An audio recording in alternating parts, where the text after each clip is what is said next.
Olá a todos, bem-vindos a mais uma aula do curso de Métodos Computacionais em Física, aqui do Instituto de Física da USP.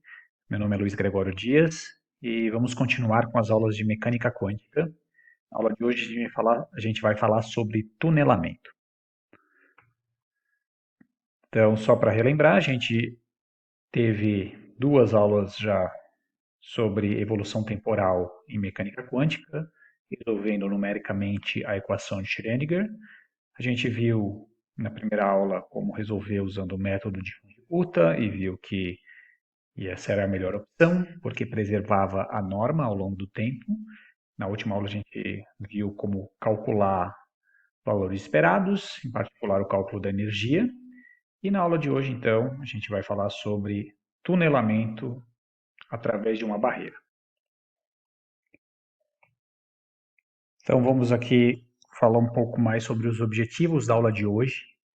Então, a ideia aqui é simular a evolução temporal de um pacote de onda tunelando através de uma barreira quadrada em uma dimensão. É um exercício interessante para usar métodos numéricos, já que analiticamente esse é um problema bastante complicado. No curso de mecânica quântica, tipicamente, quando se vê tunelamento, se usa ondas planas, que aí você consegue fazer um cálculo analítico mais fácil, que a gente vai usar um pacote de onda gaussiana. E como lá no curso de mecânica quântica, a gente vai calcular os coeficientes de transmissão e reflexão relacionados a esse, entre aspas, espalhamento, né? No fundo, a gente está simulando um espalhamento em uma dimensão por um potencial, que é uma barreira de potencial quadrado. Então, a tarefa vai ser justamente isso, cálculo dos coeficientes de transmissão e reflexão em função do tempo do pacote de onda gaussiano sendo espalhado, né, com tunelamento por uma barreira quadrada, tempo aproximado entre 30 e 40 minutos.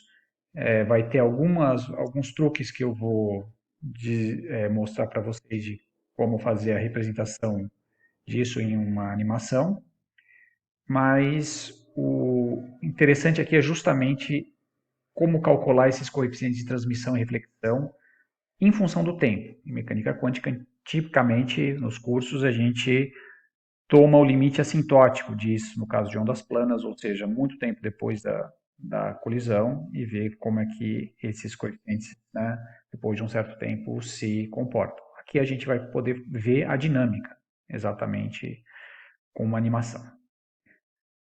Então vamos lá. Vamos de novo considerar o caso de um pacote gaussiano em t igual a zero, centrado aqui na posição menos meio, que é justamente a condição inicial que a gente usou nas duas últimas aulas. Tentar lembrar de colocar aqui um link para a primeira aula, onde a gente fez a evolução desse pacote. E nessas últimas duas aulas a gente não tinha nenhum potencial envolvido, né? Então, o lado direito da equação de Schrödinger, né, que tem a energia potencial mais energia cinética, só tinha energia cinética. Aqui a gente vai colocar um potencial. E qual que vai ser a forma do meu potencial? Vai ser um potencial tipo barreira quadrada. O que isso significa? Que o potencial aqui em função de x, ele é dessa forma. Ele é zero se x for menor do que essa posição x1, né, ou maior que a posição x2. Então, x2 menos x1 é a largura dessa barreira. E ele é constante em pontos no interior aqui. Então, tem uma descontinuidade do potencial. Né? Ele tem essas arestas aqui. Algumas vezes é interessante você fazer uma suavização desse potencial, né? Pegar uma função que ela seja suave, ela não seja tão descontínua aqui, mas mesmo aqui a gente não vai ter problema para fazer esse tipo de simulação. Então, dado esse potencial, a gente vai incluir isso aqui no lado direito da equação de Schrödinger quando a gente for fazer a simulação numérica e a gente quer saber o que acontece com a dinâmica desse pacote, especialmente quando o pacote começa a perceber que existe um potencial. A gente vai ver isso daí hoje. Então, o que a gente vai querer investigar? Na última aula, e eu vou também tentar lembrar de colocar um link aqui para a aula em que a gente calculou o valor esperado da energia. A gente viu que a esse pacote está associado um valor esperado da energia, dependente do tempo. Lembrando que esse pacote não é um alto estado de energia, então isso aqui é simplesmente um valor esperado.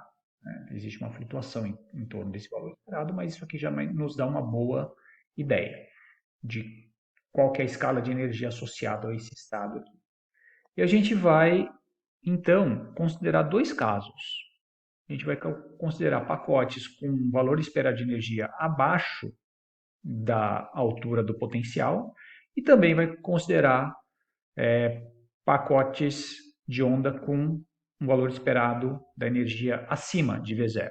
Então, no final da última aula, vocês viram que vocês conseguem variar esse valor esperado mexendo com propriedades desse pacote, por exemplo, o K0 ou a própria largura. Né? Então, esse são parâmetros que a gente pode usar para controlar se esse valor esperado aqui está acima ou abaixo de V0. E lembrando que isso aqui é razoavelmente constante ao longo do tempo. A gente espera que o mesmo aconteça aqui na nossa simulação. Então, dado que ele tem associado esse valor esperado, essa energia média, entre aspas, né? Eu prefiro usar valor esperado, aqui escapou. A gente pode, então, fazer esse caso nos dois casos. Né? Então, a pergunta é, o que aconteceria se o valor esperado da energia relacionado ao pacote é menor do que a altura da barreira à medida que o centro se aproxima da barreira? Então, tem um ponto importante aqui, que é um efeito extremamente importante em mecânica quântica, que é o tunelamento. Então, classicamente, o que aconteceria se a energia do pacote fosse menor do que a altura da barreira? Bom, o que aconteceria é que a partícula seria sempre refletida. Né? O que isso significa?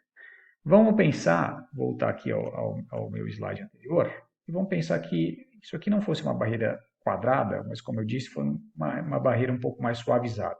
Tipo um monte gaussiano assim, né? Um pouco mais suave.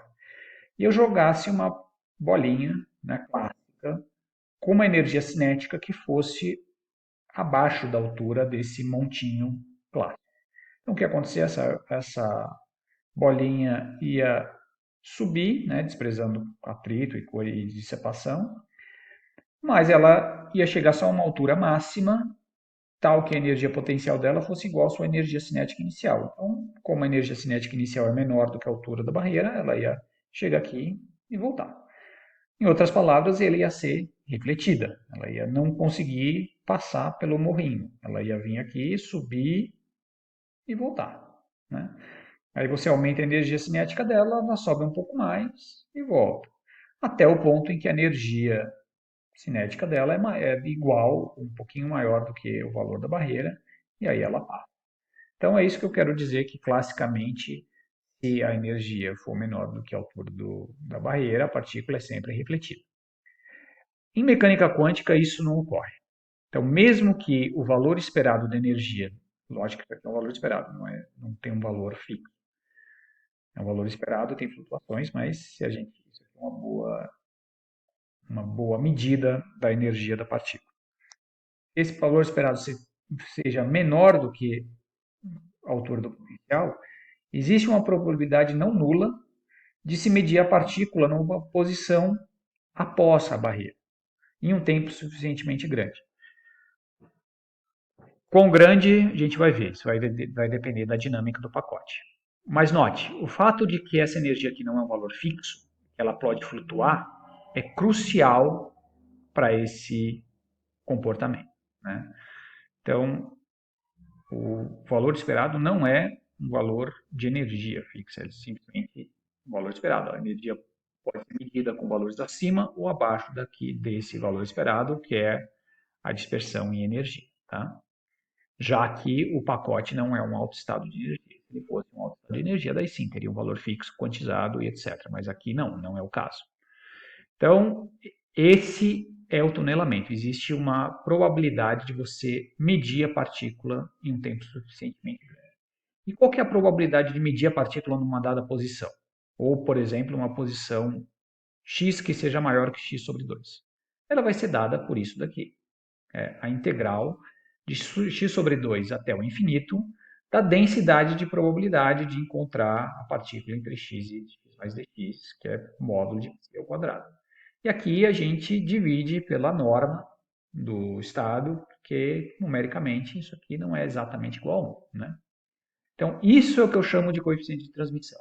É a probabilidade no instante t de você medir a partícula numa posição maior, né, do que x2, entre x2 e o infinito.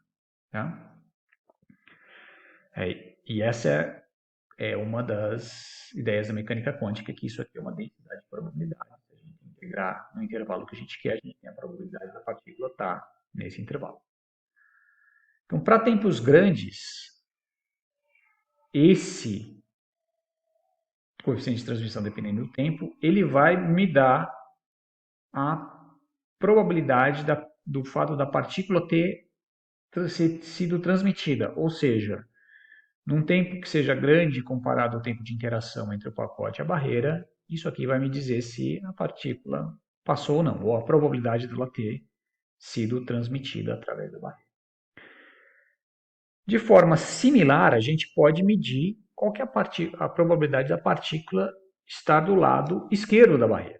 Né? Então, vai ser a probabilidade entre menos infinito e x1 para um dado instante de tempo t, normalizado aqui pela norma da função de integral de menos infinito até x1 de módulo de x de t ao quadrado.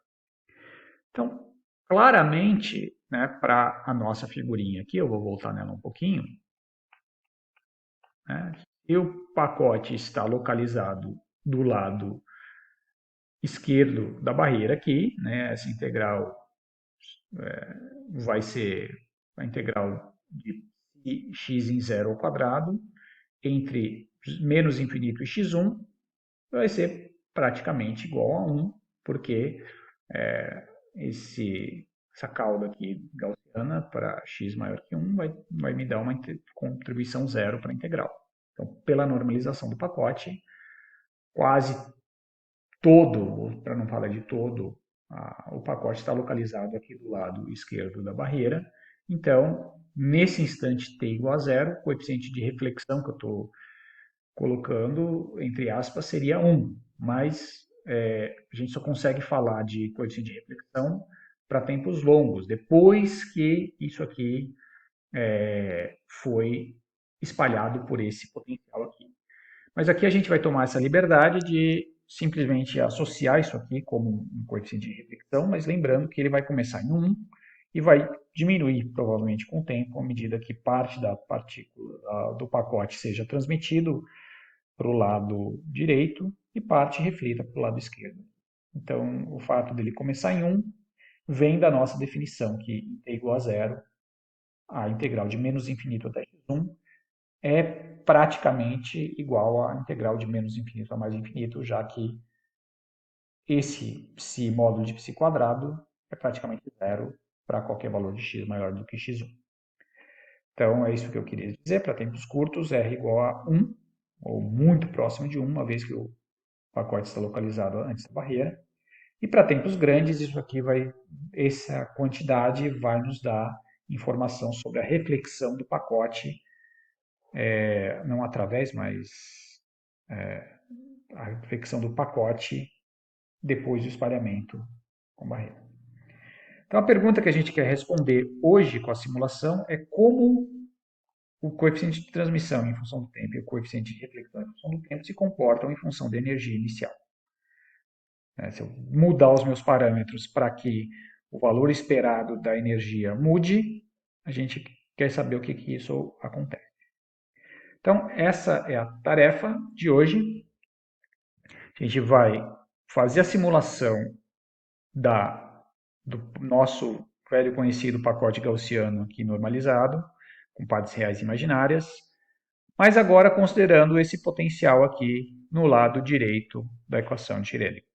Vamos usar, então, xc igual a menos meio, esse sigma um pouquinho menor do que o que a gente usou na última aula, 0,05, k0 igual a 20, depois queria que vocês usassem k0 igual a 30, A altura do potencial nessas unidades aqui em que H cortado igual a M igual a 1, vamos usar 250, com uma largura da barreira de 0,2, ou seja, x1 está em menos 0,2 e x2 está em 0.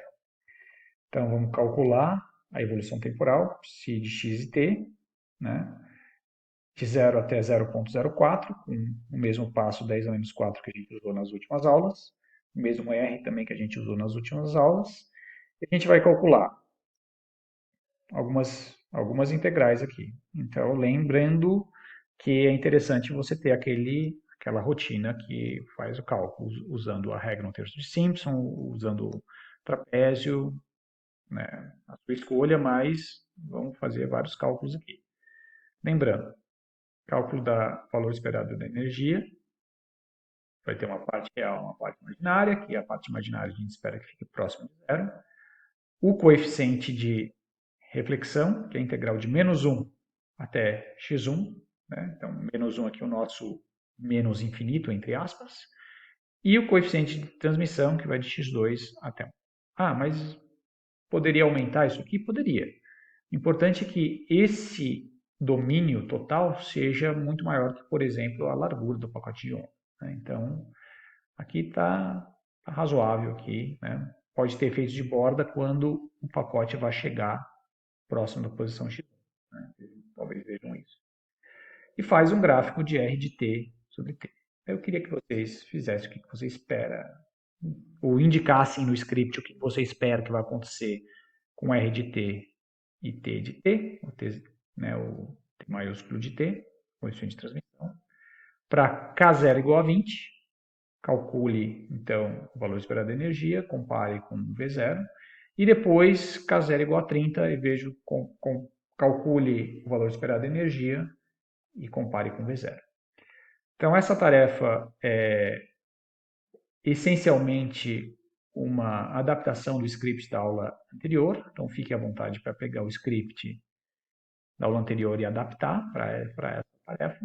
E queria que discutissem esses casos aqui, o que acontece com R de t e t de t para diferentes valores de K, zero.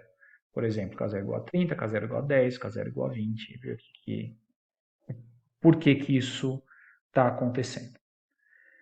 Então, um spoiler, para K0 igual a 20, eu queria que vocês chegassem a esse número, que a energia é menor do que V0.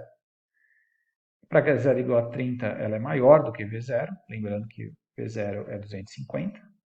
Então, aqui a gente tem um coeficiente de reflexão que é maior do que o coeficiente de transmissão, enquanto que para esse caso aqui a gente tem um coeficiente de reflexão que é menor do que o coeficiente de transmissão. A simulação de vocês deveria ser algo assim. Então, aqui eu vou depois colocar um link de um vídeo para como eu fazer esse overlay aqui de dois plots. Aqui ele não está funcionando muito bem, no Octave, no MATLAB funcionava melhor.